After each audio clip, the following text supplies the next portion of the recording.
All right, good morning. So we're getting a little bit of a late start here, obviously. Not sure what's going on. I tried to use the other camera and the wouldn't read the memory card. So I don't know if there's something wrong with the camera or if the memory card's bad. So hopefully it's the memory card because that's cheaper than the camera. Couldn't be full, could it? I don't think it's full. I cleaned a bunch of stuff off of it and there's only one video on it. So anyway, we're getting a late start here. It's 10 after 9, and you have your, should have in front of you lesson 106, William the Translator. And I've subtitled this Tyndale as a rough draft for the King James. So we're going to just kind of get as far as we can, all right? I have to be honest at the outset about a couple things. Nayleen, would you mind getting the door for me so we're not distracted by the hallway noises there? Couple things I want to say. I've read a ton of material in the last 6 weeks to 8 weeks, month and a half to 2 months on William Tyndale, all right? A book that I got just recently is this book right here called The Making of the English Bible by Gerald Hammond. This was published in 1982. I came across it kind of late in the game, and I wished I'd had it earlier because there's a lot of good things in it that I would have liked to include. So this lesson this week and the lesson that I've got planned for next week are about the actual translation of William Tyndale, his actual translation work, what he accomplished and why it was significant. The previous 2 studies that we've done have been about sort of his life, the history of his life, the historical context and circumstances of his life in which he did his translation work. And so that was my primary focus for those 2 studies. So as we think about this study and then the next one, I could have organized these 2 studies a lot of different ways, and I'm not convinced that the way I chose to do it is the best way to do it. And what I might do is, after we've taught this, hope maybe even reorganize the notes a little bit and kind of move around where I put things. But we're going to have to go with what I've got at this point, and hopefully it'll still end up making sense in the end. So that's kind of where I'm at. I'm sort of a little bit, I'm not sure I made the right choices here, but, you know, even if I probably could have gotten away with not even saying that, and you probably wouldn't have even known the difference, but I'm just saying that I have a little bit of uneasiness myself here about that. Okay, so let's get into the introduction. Introduction. The previous 2 lessons, that would be 104 and 105, considered a detailed study, comprised a detailed study of the life and times of William Tyndale. Understanding the historical context in which he labored to give us the Bible in English is paramount in terms of appreciating its full impact and importance. Tyndale's Bible not only changed English society, but it established modern English and served as a rough draft for the King James Bible. Okay, so it's an extremely important thing, not only in the history of the English Reformation, but in the history of the English language, and then later the establishment of the King James Bible. In this lesson, we want to focus our attention on Tyndale's work as a translator in an attempt to ascertain the enduring impact of his Bible upon the English language, and subsequent 16th and 17th century English translations. In order to accomplish this task, I have elected to utilize the scholarly work of Dr. David Daniel and Dr. David Norton. The late Dr. Daniel, he lived from 1929 to 2016. The late Dr. Daniel is arguably the foremost scholar on the life and writings of William Tyndale from the late 20th and early 21st centuries. On behalf of Yale University Press, Dr. Daniel edited and published the texts of Tyndale's 1534 Revised New Testament. He did that in 1989, as well as Tyndale's Old Testament from 1982. Now I have both of those with me, okay? This is the work that David Daniel did on the New Testament, okay? This is the paperback one. I wish I had the hardback. I looked online at Amazon this week, and they want like $900 for the hardback edition, right? But he edits this for Yale University Press. This is the 1534 New Testament. He does this in 1989, and what he does is he's providing a modern spelling edition, right? So he's gone through here and he's edited the text updated the spelling of the words so that you and I can read it with ease, right? I have a 1526 New Testament, and you can look at it and you can read it, but it's hard to read because it's got all the old spellings and that kind of a thing. So David Daniel, he did this one for Yale University Press in 1989 for the New Testament, and then in 1992 he did this one for the Old Testament, Tyndale's Old Testament, where he did the same thing. He goes through here and he updates the spelling and so forth so that the modern reader can have access to it. So he's not changing the translation, all he's doing is updating the spelling, okay?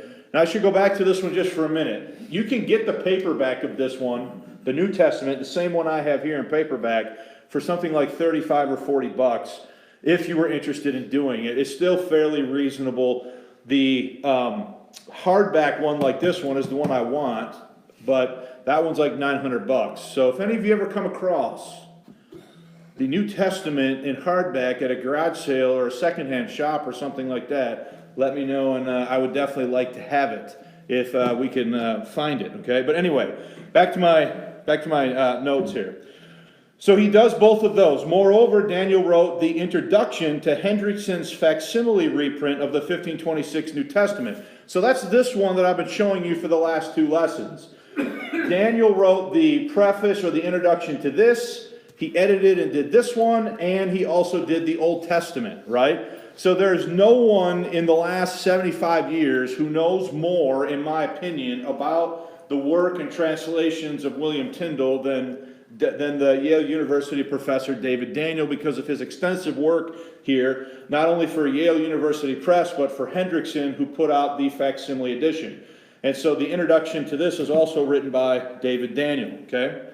As well as penning William Tyndale a biography in 1994, in addition to his massive history of the English Bible titled The Bible in English, Its History and Influence. That book is about 1,700 pages long, okay? It is a massive work of history going through and talking about the history of the English Bible, okay? So I've chosen to use these resources to do these lessons because I find them to be the most extensive from probably the most illuminated mind on this topic of the last 75 years, okay?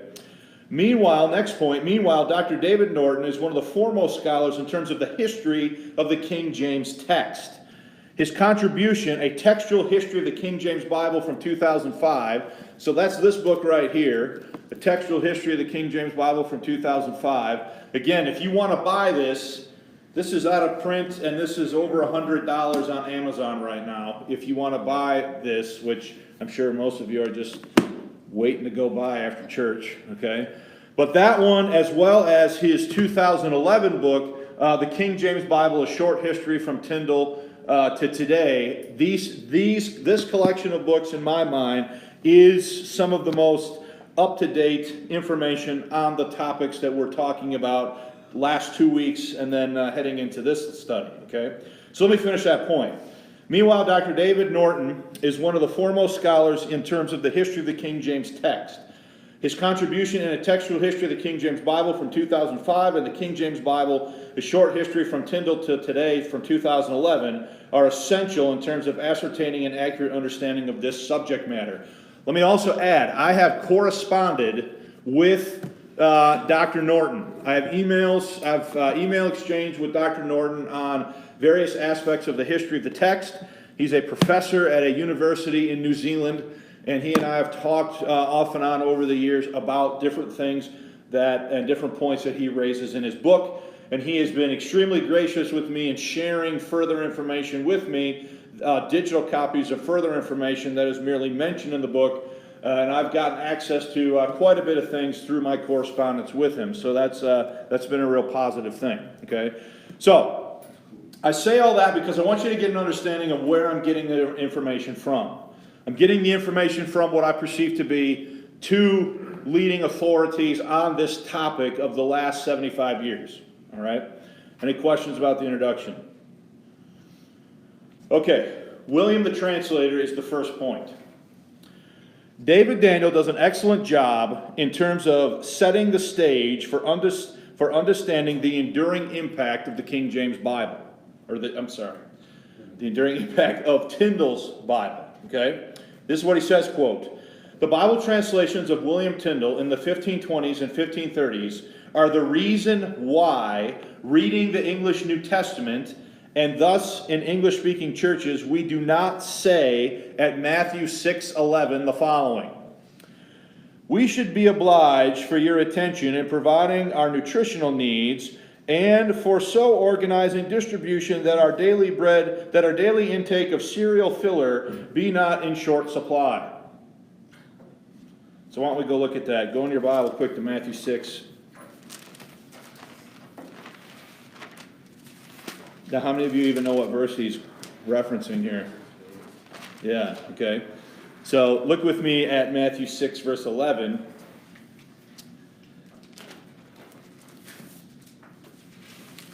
And let's read that out of a King James. Okay, Matthew 6, verse 11, "Give us this day our daily bread." Short, simple, sweet, and to the point, right? Not this, we should be obliged for your attention in providing our nutritional needs and for so organizing distribution that our daily intake of cereal filler be not in short supply. Now, that might be the way, could you say it that way in English? You could. You could. That's the Amplified version. All right, maybe, yeah, okay. But, so instead of saying it that way, Tyndale is responsible for, look at the next part of the quote, "but give us this day our daily bread." That's how Tyndale rendered it in English in 1526. Okay? Short, sweet, to the point. The first passage was written in the 1940s as a parody. So the thing about the daily intake of cereal filler, that was written in the 1940s as a parody. Okay? It was supposed to be sort of tongue-in-cheek, right? But the point is that the language of civil servants in London just after the Second World War is both dated and dateable, whereas Tyndale's sentence in the Lord's Prayer is timeless. Anybody who knows English, even remotely, have they heard the phrase, "Give us this day our daily bread"? Okay, now I'm not talking about the doctrinal content of that or anything. I'm talking about it as a translation, right? It's timeless. Everyone knows it. We've all heard it. We know immediately what it's talking about when we hear it. Okay? At least we do. Maybe not everyone in the culture does, but many do. The simplicity of those 7 words in Saxon vocabulary and syntax, matching the original Koine Greek, has continued since 1526 in almost all English Bible translations in the 20th century, made in their scores, with only occasional substitution of today for this day. Okay, so what that means, that the way Tyndale said it in the first printed English Bible out of the gate in 1526, has it endured the test of time with virtually zero revision of that statement? Yes, okay? It is a timeless, recognizable statement that everybody can identify. So it is with hundreds of memorable phrases on English-speaking New Testament Christianity. Here are a few. "Blessed are the poor in spirit." Have you heard that? Yeah. "I am the good shepherd." Yeah. "Fight the good fight of faith," and many, many more. So all of those phraseologies that we are familiar with as English-speaking Christians were set forth in English by who? By William Tyndale in 1526. They have endured the test of time. They had made their way into the King James Bible. They made their way literally all around the planet through the age of British imperialism, where the sun never set on the British Empire, and they impacted millions upon millions of people. Some of these timeless statements made first by William Tyndale in 1526. Okay? Daniel explains how Tyndale was uniquely equipped to produce a translation that would transcend time in its ability to communicate the truth of God's Word in English to people centuries later. He says, quote, "Tyndale's gift not only to English-speaking Christianity, but to language and literature, secular as well as religious, came from a unique ability as a translator. He had the technical skills of fluent and accurate Greek, Hebrew, Latin, and German, and other languages, and the machinery of recent dictionaries and grammars. He had a complete understanding of the complex art of rhetoric, His twin achievements as a translator, still admired, were accuracy and clarity, the latter allowing him variety of expression. Feeling himself free not to use the same English word every time the same word in Hebrew or Greek, okay? And then he's got a statement here I'm not sure I agree with, a method labeled in the late 20th century formal correspondence. He made his own meaning for meaning translations, lately labeled dynamic equivalents, and then I have it in brackets there. I'm not convinced that Daniel is using these concepts accurately, at least in that point. Tyndale's simplicity, for example, in narrative, where he was also superb, as in the Passion narratives in all the Gospels, comes also from a carefully judged flexibility. So there's two things to take from that, okay? Number one, is Tyndale very open to using a variety of English words to communicate the truth of the underlying text, okay? So for example, when he encounters the word ecclesia, now he does not, I should add, in this case, render it church, because he thinks that's too Catholic, okay? So he will render it assembly or congregation or something like that in his translations. Sometimes later on with the King James Bible, they do translate ecclesia as church, right? But there's a reason why Tyndale does that. Is Tyndale locking horns with the Roman Catholic Church in a period of history where he does not want to be perceived, nothing he does is, he doesn't want it to be perceived as being what? Roman Catholic, right? So he doesn't do that. But my point is, he is open to taking a variety of English words and using a variety of English words for stating the truth of the underlying text, and he's not locking himself in to using the same word in English every time for the same Hebrew or Greek word. Does that make sense? Okay? So because he does that, not only is he able to create a variety and so forth, but he is also able to really communicate not only in the two issues, therefore, of clarity and accuracy. So, any questions about that? So, the next point is going to take us a while to get through, and it's the point of Tyndale as a rough draft for the King James Bible. Okay? This is an important point. In his book, The King James Bible, A Short History from Tyndale to Today, Professor David Norton argues that the translational work of William Tyndale served as the rough draft for the King James Bible. Okay? He says, quote, "The King James Bible translators thought of themselves as revisers, not as creators of a new translation. In the preface, the translators to the readers, they say," this is a quote, "Truly, good Christian reader, we never thought from the beginning that we should need to make a new translation, nor yet to make of a bad one a good one, but to make a good one better, or out of many good ones, one principal good one, not justly to be expected against, that hath been our endeavor, that our mark." Okay? So what are they telling you? Are they like wiping the whole slate clean and starting over from scratch? No. Or are they using what had already been put in front of them in English as a starting point for their work? Okay? Now, I'll even go a step further than that. Rule number 1 that was given to the translators said that they were to follow the bishop's Bible unless the truth of the original determined otherwise, right? So the bishop's Bible was the one immediately preceding the King James Bible that had been done during the reign of Queen Elizabeth by some of the bishops of the Anglican Church at her request, okay? So they are not wiping the slate clean from the beginning. That's the King James translators. They perceive themselves of taking out of many good ones and using many good ones to set forth one principal one. One principal one that everyone could accept in English as the standard. That is what they are attempting to do. That is what James has asked them to do. Now, we're going to get into all of that stuff later on, right? But understand that where we're at right now with Tyndale is sort of the rough draft of that process. Okay, so let's go back to the quote. The one good one that they were to make better was the official Bible of the Church of England, the Bishop's Bible from 1568. The many good ones were the Testaments and Bibles made by William Tyndale and his successors. These men drafted and redrafted the King James Bible.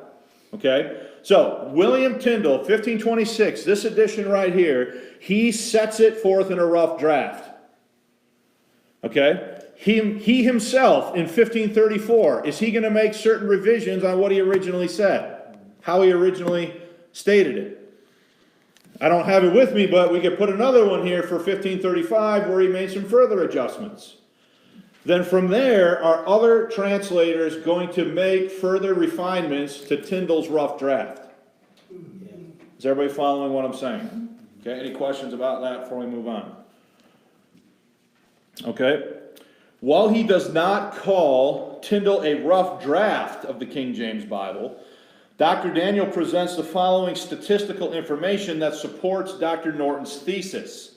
Quote, Tyndale clarified the English language. Since the early 18th century, the greatest praise has been heaped upon the language of the King James Bible, the authorized version made in 1611. Yet over 4/5 of the New Testament of that version is simply Tyndale's work from 80 years before. 83% of the King James authorized version, New Testament, is directly from Tyndale in 1534. That's what Daniel says. It has been estimated that 80 to 90% of the King James Version is the direct expression of Tyndale. So we got three different guys there in that quote making the same type of claim, right? You've got Daniel twice, and you've got Briggs. So it's actually two different guys in three different statements. In 1611, one of the last years of Shakespeare's writing life, the English language was at a peak. It surprises nobody that the Bible from that time has immortal glory, yet it should surprise everyone. The work of Tyndale that was taken over in 1611 was done 3 generations before, when the English language was a poor thing indeed, almost dead at the bottom of the pond. Now remember, we've talked about that, right? The history of the English language. We did that in lesson 94, where I talked to you about the 3 periods. The Old English period, the Middle English period, and the Modern English period, right? And we talked about how English had fallen out of favor during the Middle English period and had been replaced by Anglo-French. We went over all that stuff, right? So when Tyndale's doing this work in 1526, he's doing it right at the beginning of when the English language is starting to begin a process of ascendancy as a language. Yet the King James Bible, that is viewed as an immortal accomplishment of the English language, is, depending on what statistic you want to use, there's 3 different ones, 4/5, 83%, or 80 to 90% Tyndale. Okay, so this King James Bible is 4/5, 80, somewhere between 80 and 90% Tyndale's revised translation of his New Testament from 1534. Okay? So when we think about the work of Tyndale, we should think about Tyndale's work as this and this as the rough draft of what? This. All right, anybody have any questions about that before we move on?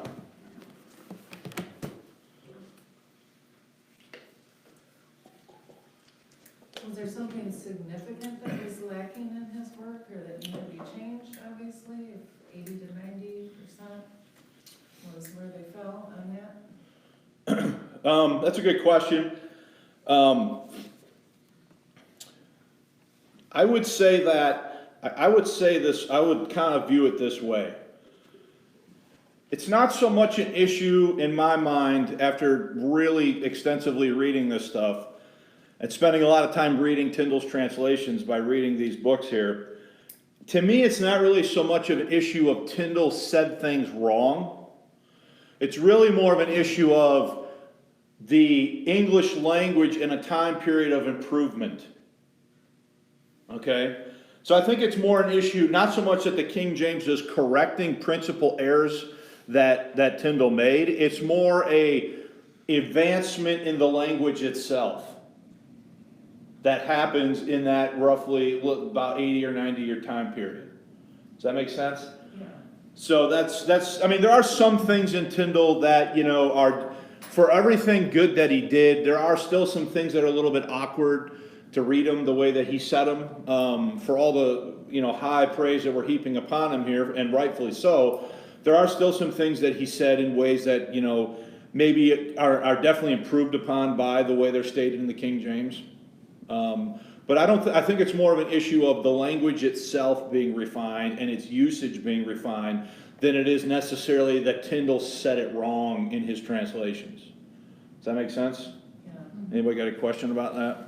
Going back to that, thing on the first page about give us this day our daily bread, that we should be obliged for your attention, blah, blah, blah. Where did that come from?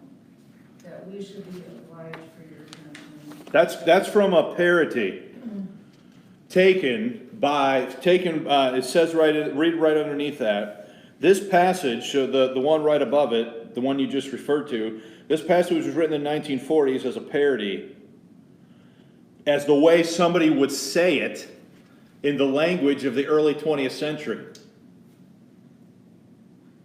You follow that? Yeah, kind of wordy. Oh yeah, definitely wordy. That's the way some pompous researchers Oh, write yeah. their research papers. That's the way. Oh, that's exactly right. But Tyndale's goal. Remember what Tyndale's goal was? Was Tyndale's goal to write the most flowery thing ever written in English, or was his goal to put the Bible so that the plowboy could get it? You see the difference, right? Could he have probably been made? And we'll see this as we go through the lesson, if we get to it today. Could he have been more flowery and more sort of highfalutin and all of that? He absolutely could have been, right? He could have done things in more of a Latinate style, like the Latin Vulgate, right? And it would have been much more sort of, sounding the way that you would expect academic people to speak, right? But that's not his point. His point is to put the Bible in English at a level that the plowboy can what? Can get it, read it, and understand it. Remember that famous quote about, if God spared my life ere these many years, I shall cause the plowboy to know more of the scriptures than thou dost, in exchange there with that Roman Catholic bishop. Okay? So, anything else there before we move on? In assessing Tyndale's impact on the English Bible, Dr. Norton states, without Tyndale, the English Bible would have been a different and in all likelihood lesser thing. Reading the King James Bible, we are for long stretches reading Tyndale. Sometimes little revised, sometimes substantially worked over. So Amy, I think that goes to your question to some degree, right? In my lesson next week, I have textual examples from the King James Bible of where they go on for 5, 6, 7 verses following Tyndale to the letter with only minor revision of what Tyndale had. So giving you sort of the documentary evidence of what I'm saying here, right? So let me read that one more time. Reading the King James Bible, we are for long stretches reading Tyndale, sometimes little revised, sometimes substantially worked over. A single spirit animates the Protestant, even to a significant extent the Catholic English Bible, from Tyndale to the King James. And Tyndale was its first and most important manifestation. So it is really important to understand that the first guy to set the Bible text, the biblical text in English print, in a printed edition, did so in such an outstanding way.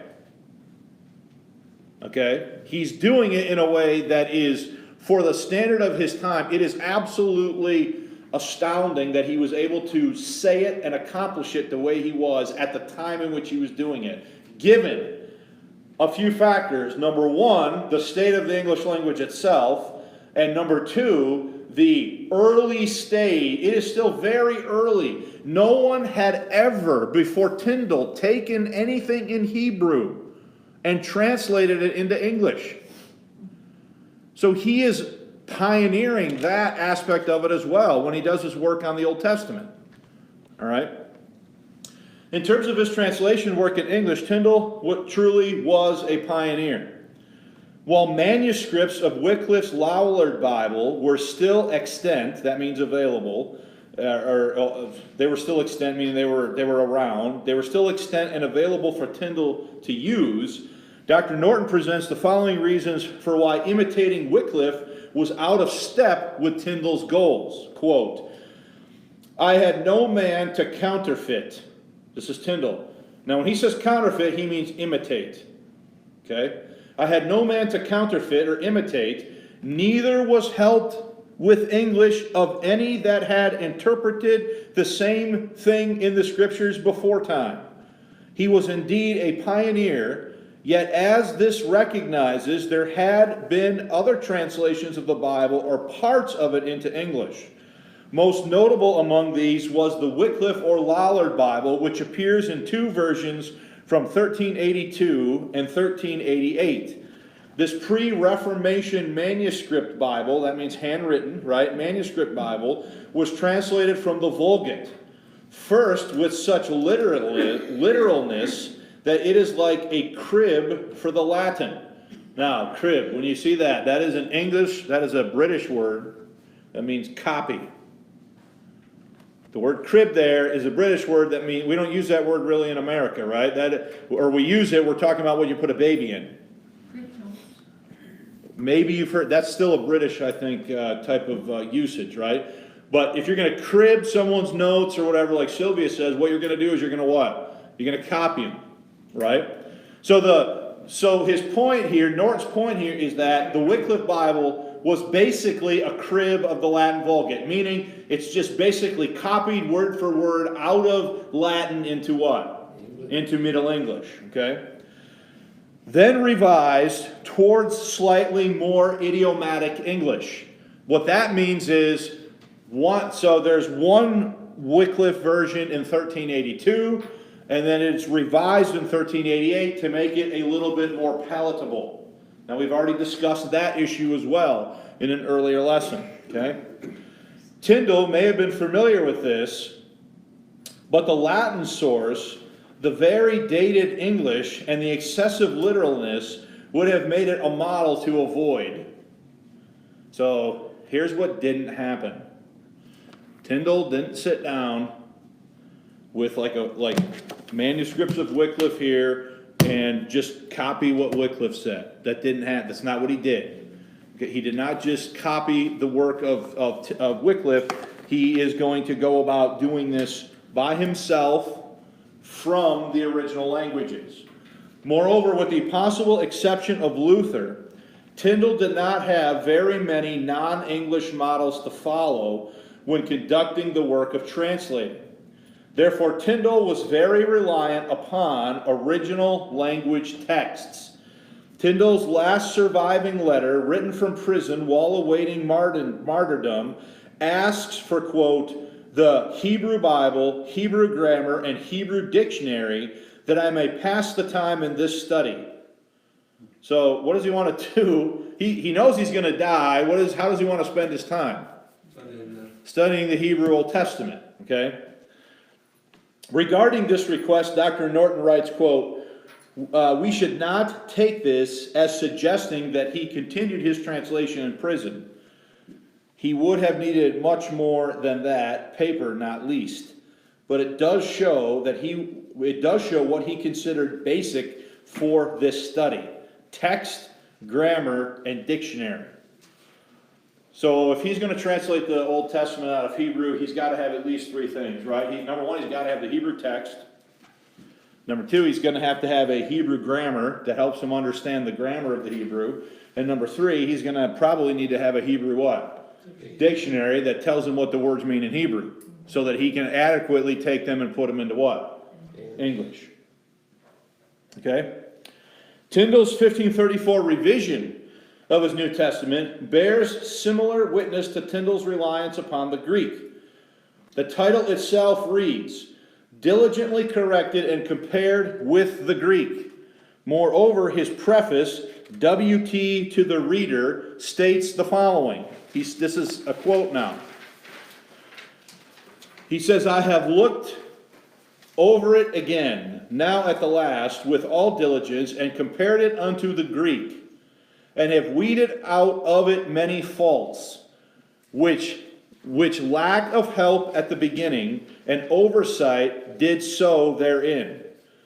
If aught seemed changed, or not altered agreeing with the Greek, let the finder of the fault consider the Hebrew phrase or manner of speech left in the Greek. In other words, what he put in English was his best attempt to render into English what it said where?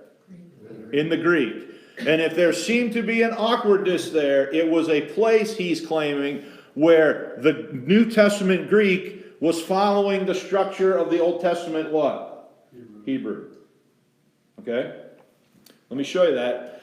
So in the reprint, that citation there is right here. The New Testament, diligently corrected and compared with Greek by William Tyndale and finished in the year of our Lord A.D. 1534 in the month of November.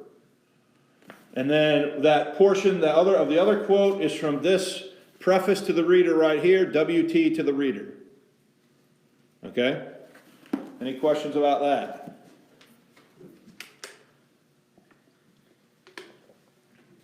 Therefore, Professor Norton writes, quote, Tyndale's first study was the original language text, and his primary effort was to be as true to it as possible, including keeping to its phrase or manner of speech. In addition to original language texts, grammars, and dictionaries, Tyndale also had the following additional helps. Quote, for the New Testament, he had Erasmus's Greek text and Latin translation and the Vulgate. He appears also to have had a general knowledge of other translations, for he writes of all other translations that ever I heard of, in what tongue soever it be. And he had Luther. Martin Luther, the giant among giants of the Reformation, published the first edition of his German New Testament in 1522. The Pentateuch followed in 1523, and Joshua to Song of Solomon in 1524. For the Old Testament, Tyndale had the Vulgate, the Septuagint, Luther, and possibly Pangentius. Okay? Estimates of Tyndale's dependence on these aids vary. Westcott and Hammond, that's the Hammond of this book right here. Okay? That's that guy. That's how I found out about this. Westcott and Hammond are most persuasive. Westcott demonstrates that both in his first translation and in his two subsequent revisions, 1534, 1535 of the New Testament, Tyndale dealt directly and principally with the Greek text. If he used the Vulgate or Erasmus or Luther, it was with the judgment of a scholar. Meaning, was he just following them verbatim? No. Okay? His Greek was proficient, but he probably needed more help with the Hebrew, since he began to learn that language late, probably about 1526. While the truth of the original languages was Tyndale's scholarly priority, his motivation was to make the scriptures comprehensible to his fellow what? Countrymen. Now, here is the point that I don't want you to miss. Whose Greek text is he using? Erasmus. Is he using the Textus Receptus? Yes. Yes. Is he using or referencing Luther in German? What did Luther translate? The Textus Receptus. He translated the second edition of Erasmus, right? So the Tyndalean translation is a Textus Receptus base text. It is the text of the Reformation. It's the text that drove the Protestant Reformation and its translation into English. It is not the modern critical text. It didn't even exist. Okay? Any questions? Now, I'm going slow here. We're not going to finish all this today. So we'll just get as far as we can reasonably before 10 o'clock, and then we'll kind of try to get the rest, try to repackage some of the rest with what I still want to talk about, okay? Dr. Norton chronicles how Tyndale's Bible literally touched off a linguistic and a literary revolution. Quote, "The Bible in English shaped Protestant English-speaking culture. It was not just that the Bible was read, heard, and known. The Bible in English made the individualistic act of reading and understanding primary, creating a culture wedded to the belief that understood words were of the highest importance. Besides this, the Bible, more than any other writing in English, shaped the English language. This was an unlooked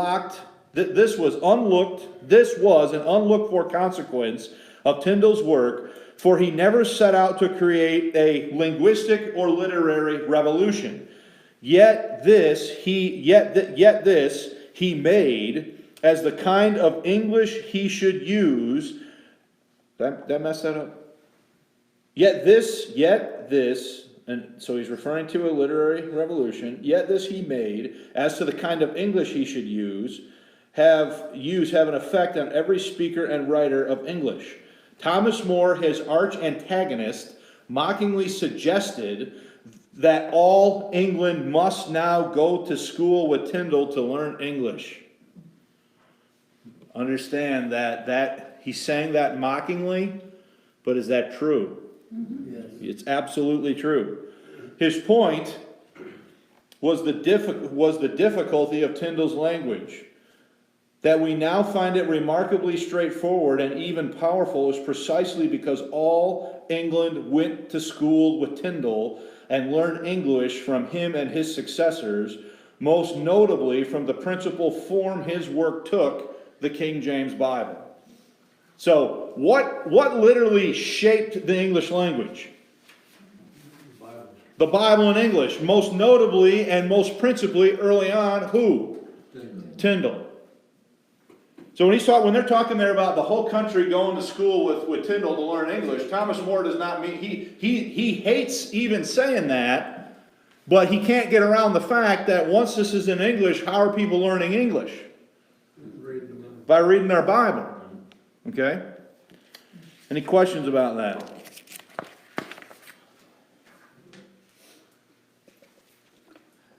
In his book, Dr. Norton highlights a point we discussed in Lesson 94 when I presented a brief history of the English language. Namely, that before Tyndale, English was not perceived as a suitable language for literature or scholarship, much less the Bible. In spite of the many English literary achievements we now recognize for times before Tyndale, English had no prestige as a language for literature or scholarship. To translate the Bible into English was both to debase it and put it into a language many felt had not the ability to express meaning. So again, that goes back to what I've said to you before, right? Was there a time period where they literally felt like you couldn't put the Bible in English because the English Bible had not the capacity to adequately express the intricacies of the biblical text? And here's Tyndale doing that. Okay, let me just see this next quote. I think we have time for probably one more, and then we'll have to see where we're at. Does anybody have any questions? Who's literally giving us our language here? Tyndale. And it's literally being given to us by a Bible, by God's Word in English. Given his goal to provide the plowboy with a Bible he could read, while at the same time being accurate to the original languages, Tyndale elected to approximate the English he heard spoken around him in his Bible. This is fascinating, okay? So, is he doing this at a time where English is not really settled? So he has to make a choice, right? How's he gonna write? How's he gonna translate? Is he gonna translate, in sort of a highbrow sort of way? Or is he gonna translate in such a way that attempts to mimic what he hears, how he hears people talking all around him, all right? So let's look at this lengthy quote. This is from Daniel, I'm pretty sure. No, this is still Norton, okay. He says here, He had his duty to the text, and we have already seen that he tried to shape his style to its styles. He also had his duty to his audience. Images as the boy that driveth the plow, we would say the man in the street. It is a duty to be comprehensible to an unsophisticated audience, so that the unavoidable choice was to write in a way that approximated the English he heard spoken all around him. These two duties were paramount, and the choices seem inevitable. So he has to walk a line between accurately expressing the truths of the originals that he's translating and doing it in a style of English that the plowboy, the people, the common guy in the street of his day could what? Understand. Okay? He probably had two other choices. One was to make the translation thoroughly literal, following the word order of the original and imitating its vocabulary whenever possible. This would sometimes have worked against the duty to be comprehensible. Another way to try to write appropriately majestic religious English, if only such a thing existed, but it did not, the nearest he might have come would have been to try to write majestically by shaping his language according to the best standards of eloquence he knew, those of the classical Latin and Greek. Again, the question of comprehensibility would have arisen, for the audience he had in mind did not know Latin. So what good would it be to follow a Latinate form of writing if the audience doesn't know it? That would totally defeat the purpose of him speaking to the plowboy, right? The common people would have heard much of what we take for granted as English as a foreign language, only partly assimilated into their own. And they would have found Latin sentence structures very alien to their own way of talking. Any attempt to write with the eloquence of the classics would have sinned against both comprehensibility and the English language, just as much as a literal translation would have. There was a further political reason for avoiding a Latinate way of writing, either in vocabulary or sentence structure. It would seem too close to the language of the Vulgate and the Catholic Church, and so to be supporting the institution he opposed. So does he want to sound at all like a Latin scholar or a Romanish priest or a bishop or anything like that? That's exactly what he's trying to what? Avoid. Okay?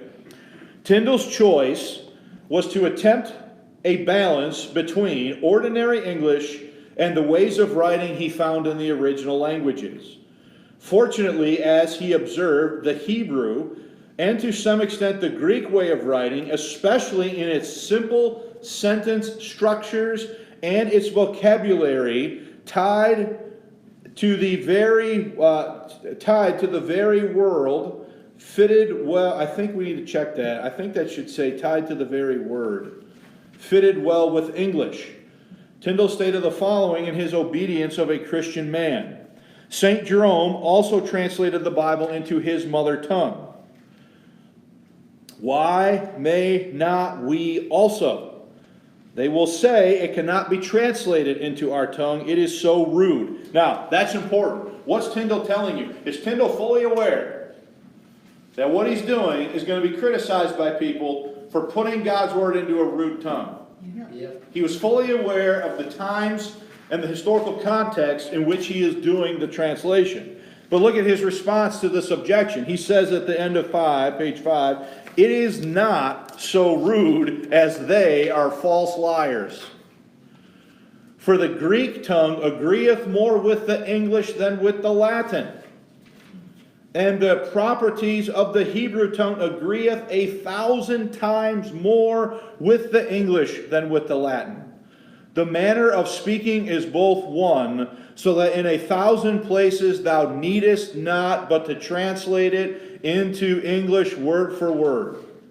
When thou must seek a compass in the Latin, and yet shall have much work to translate it well favorably, so that it have the same grace and sweetness, sense and pure understanding, with it in the Latin as it hath in the Hebrew. 1,000 parts better it be translated into English than into Latin. What's he saying? What's he saying? He's saying that English is better suited for translating Hebrew and Greek than Latin. Okay? Let's finish this quote and we'll stop. This perception of the qualities in English that match the Greek, and especially the Hebrew, is crucial to the way Tyndale translated. He could often translate word for word, that is, literally, and still write natural English that would reveal the full meaning of the original. It would be as true to the meaning of the Vulgate and truer to the way the originals were written. In general terms, was to be the method, style, and purpose, ultimately, of the King James Bible. Okay? Now, for the sake of time, I want to give you I want to leave you with a couple examples. Go in your notes quick to page 8.